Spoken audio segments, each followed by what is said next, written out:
Breaking చూస్తున్నాం. Parliament భవనంలో కేంద్ర కేబినెట్ సమావేశం ప్రారంభమైంది. బడ్జెట్కి లాంఛనంగా ఆమోదం తెలుపుతుంది కేబినెట్. మరో అరగంటలో అంటే ఉదయం 11 గంటలకు సరిగ్గా నిర్మలా సీతారామన్ లోక్సభలో బడ్జెట్ని ప్రవేశపెడతారు. ఈసారి రైల్వేలకు బడ్జెట్ కేటాయింపు 15 నుండి 18% పెరిగే అవకాశం ఉందని భావిస్తున్నారు.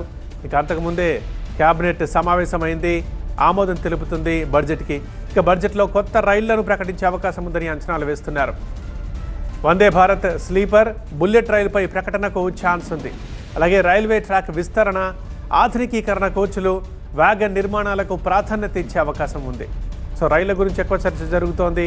అలాగే జాతీయ రహదారులకు కూడా బడ్జెట్ 5 నుంచి 6% పెరిగే ఛాన్స్ ఉంది.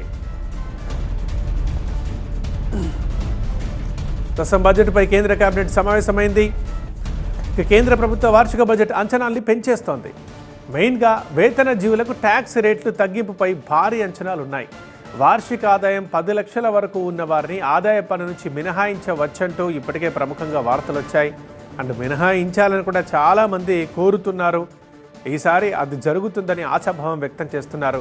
మరి అది బడ్జెట్లో జరుగుతుందా లేదనేది ఇంకో హాఫ్ అన్ అవర్లో తెలిసిపోతుంది.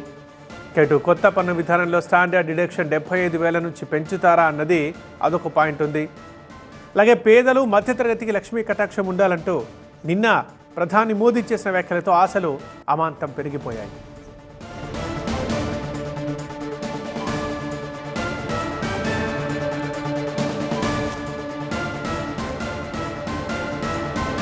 ఇక బడ్జెట్కు ముందు కేంద్ర కేబినెట్ సమావేశం జరుగుతోంది. ఆల్రెడీ ఇప్పటికే బడ్జెట్కి కేంద్ర కేబినెట్ ఆమోదం తెలిపింది.